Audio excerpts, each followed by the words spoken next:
Did you know that an invisible witch once haunted an apartment building in the middle of a crowded city? And no one realized it until half its residents vanished without a trace? They called her the Blackvale Witch. Her curse wasn't from the countryside, nor born from an ancient forest. It grew in concrete. It hid behind walls and air vents. She didn't fly or cast spells. She moved through electricity, through sound, through breath. And she chose her victims when they were most alone. This story is about Blackvale Tower, a luxury apartment complex built in 2003 on the outskirts of London. 27 floors, 132 families.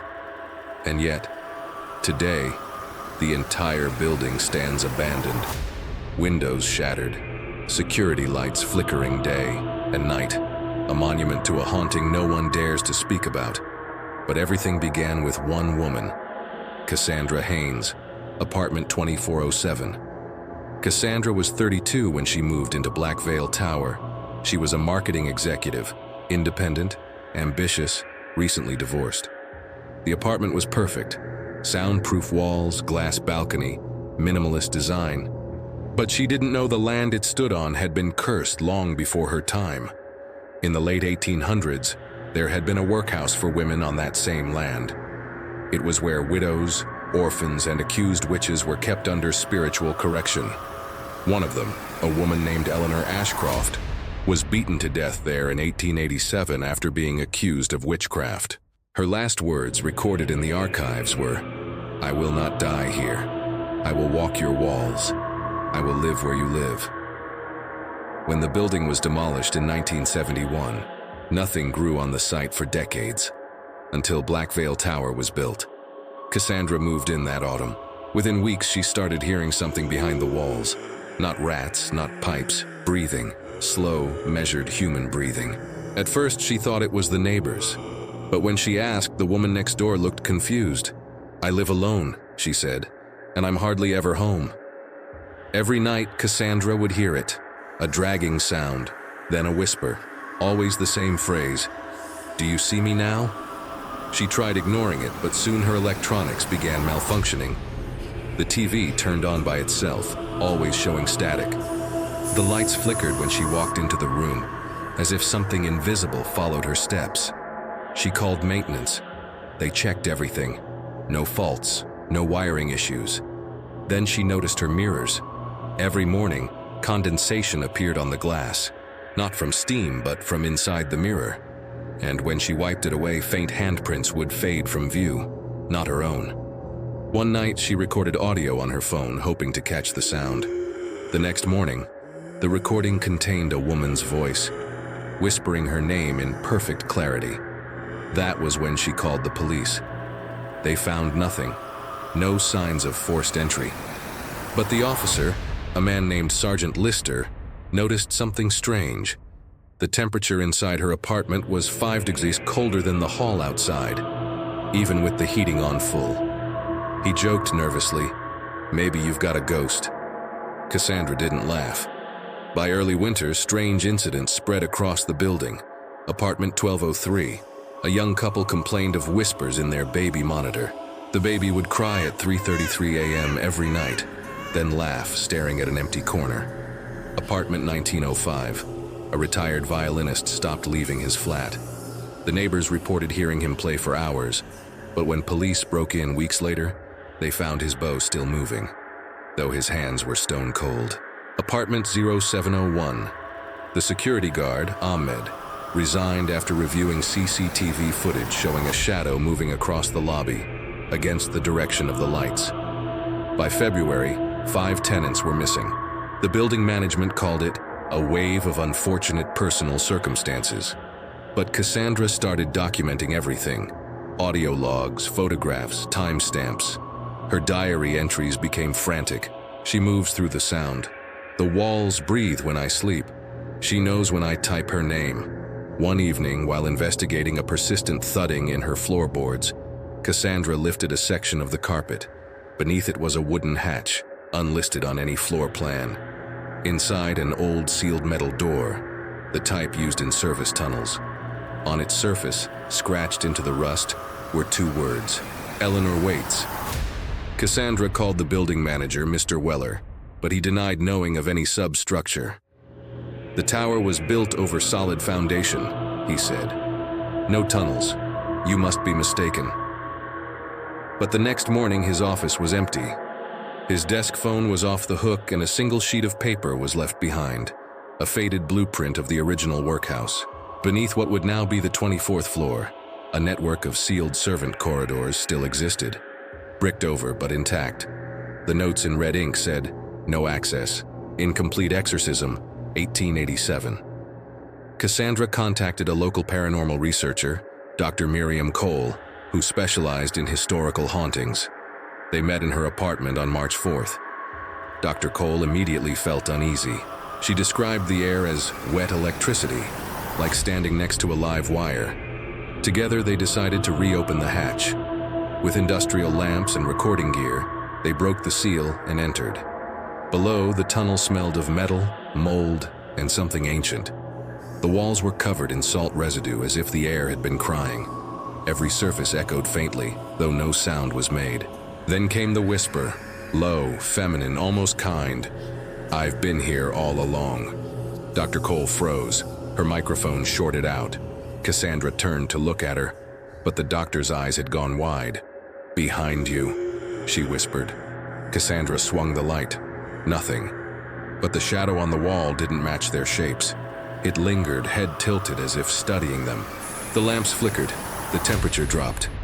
Then a violent gust from nowhere slammed the hatch above them shut. Darkness, screaming, and then silence.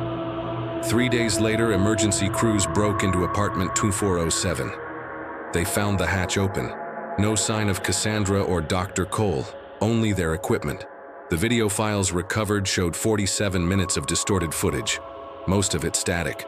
But at timestamp 0:4116, a female voice whispers, "Don't look at me, I'm in you." The frame then shows Cassandra's flashlight falling to the floor. The screen cuts to black. The investigation concluded, accidental entrapment. The hatch was resealed.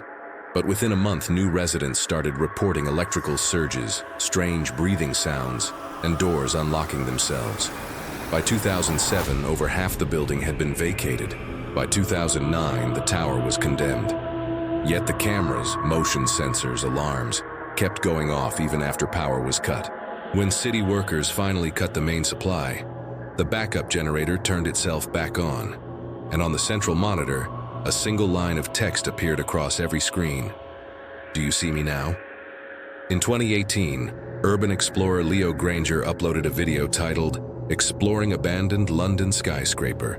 Found Something Terrifying." He and two friends entered Blackvale Tower at night with cameras and flashlights. The footage went viral, 12 million views in a week. In the video, they find a corridor completely lined with mirrors.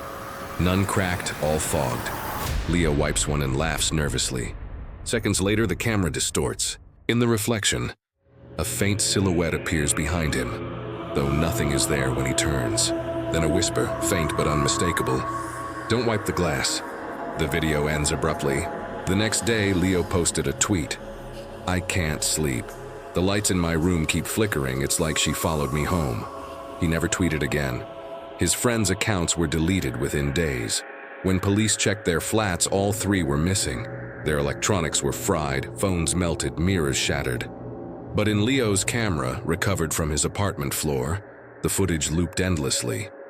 The moment he wiped the glass, his reflection smiled back at him even after he'd stepped away. Since then, Blackvale Tower has become an urban legend. Some call it the breathing building. Others believe it's a thin place where the boundary between physical and spectral has collapsed. Locals claim you can hear whispers through the scaffolding when you walk past. Security footage from nearby offices occasionally shows faint distortions, like ripples of heat, moving through the tower's windows at night. One janitor working across the street described it best. "It's like the building's alive. Sometimes the glass fogs up on the outside, and you can see handprints moving inside it." Researchers who tried to debunk the phenomenon experienced headaches, hallucinations, and nosebleeds after reviewing the tower's blueprints. Because according to updated city plans, there is no 24th floor. The elevator jumps from 23 to 25, but residents swear they've ridden past a level where the doors almost opened, revealing darkness and a whisper, "You shouldn't be here." Only one person is known to have survived long-term exposure inside Blackvale Tower. A security contractor named Imani Reed spent 3 weeks cataloging abandoned property in 2015. When she emerged, her hair had turned white. She refused to speak for months. When she finally did, this was all she said. "It's not the building that's haunted, it's the air. She moves through the air." Her final words to reporters before vanishing were chilling. "Once you breathe her in, you belong to her." Now, the site remains fenced off, yet power readings inside fluctuate daily. Thermal imaging shows heat signatures moving room to room. Authorities deny any investigation, but leaked files from a private contractor mention unexplainable human-shaped distortions and auditory patterns resembling speech. A maintenance worker who entered briefly in 2021 claimed to hear breathing right behind him as he shut off the generator. When he turned around, every wall was covered in condensation, and in the mist, letters formed. "Do you see me now?" He ran. He later said something followed him home, faint knocking behind walls, shadows that didn't belong, and the constant taste of metal in the air. His lungs began to fail within weeks. The doctor said it was as if he'd inhaled acid vapor. He died whispering one word over and over, "Eleanor." Experts in paranormal acoustics now believe the entity of Blackvale Tower, Eleanor Ashcroft S. Echo, is not a ghost in the traditional sense. They describe her as an intelligent residual presence made of electromagnetic and auditory energy. But locals still call her what she was called in 1887, the Invisible Witch. They say she feeds on loneliness, that she lives where grief echoes loudest, in the space between heartbeats and the hum of electricity, in the breath you exhale when you think you're alone. And sometimes, on cold nights, passing drivers see faint lights flickering on the 24th floor that doesn't exist. A woman's silhouette pacing slowly behind the fogged glass.